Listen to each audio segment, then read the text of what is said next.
안녕하세요. 내 변호사 박 변호사 박주연 변호사입니다. 이혼하면서 내 자식이니 친권만은 포기 못한다. 재산은 포기해도 친권은 뺏길 수 없다 하는 얘기 많이 들어보셨죠? 오늘은 친권이 어떤 권리인지에 대해서 함께 알아보도록 하겠습니다.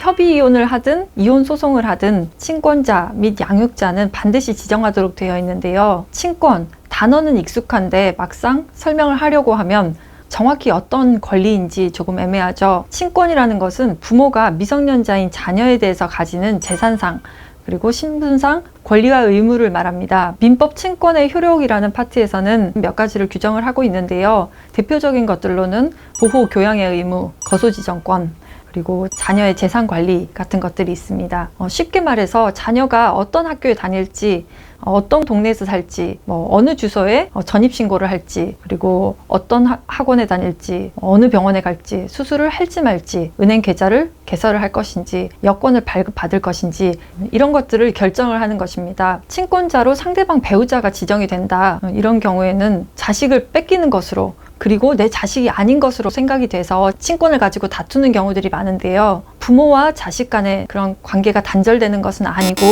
미성년자인 자녀의 법정 대리인으로서의 역할을 하지 못하는 것뿐입니다. 따라서 가족관계 증명서를 떼면은 여전히 부모와 자녀로 되어 있고, 그리고 만약에 친권자 아닌 부모가 사망을 하면 자녀가 상속권자로 상속을 받습니다. 그리고 자녀가 사망을 했을 때도 친권자인지 여부와 상관없이 부모는 상속권자가 될 수 있습니다. 만약 이혼을 하면서 양육자 아닌 자를 친권자로 지정을 하거나 아니면 공동으로 친권자로 지정을 해 놓으면은 만약에 아이가 아파서 병원을 가거나 전입신고를 하거나 여권을 발급받아야 되거나 계좌를 개설해야 되거나 할 때 곤란한 경우들이 생기겠죠. 왜냐하면 빠른 대처를 해야 되는데 공동 친권자인 부모가 연락이 되지 않거나 아니면은 협조적이지 않은 경우가 있을 수 있기 때문입니다. 그래서 보통 양육자가 친권을 가지게 되는 것이고, 단독 양육권 그리고 단독 친권자로 지정을 하게 되는 것입니다. 또 이혼하면서 보통 남편 쪽에서는 아내가 이혼을 하고 재혼을 하면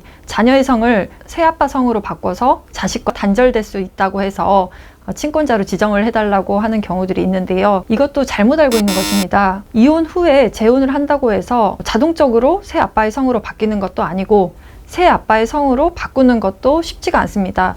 법원의 허가를 받아야 하는데 단순히 이혼하고 재혼했다는 사유만으로는 그 성을 바꿔주지 않습니다.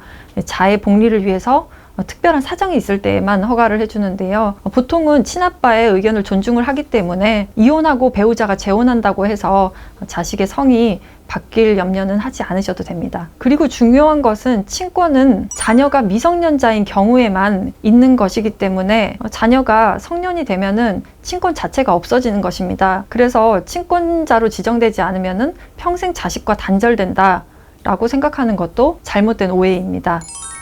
오늘은 친권에 대해서 알아보았습니다. 이혼하면서 다른 것들은 모두 다 합의가 되었는데 친권의 개념에 대해서 잘못 알고 이를 뺏기지 않으려고 다투는 경우가 많이 있습니다.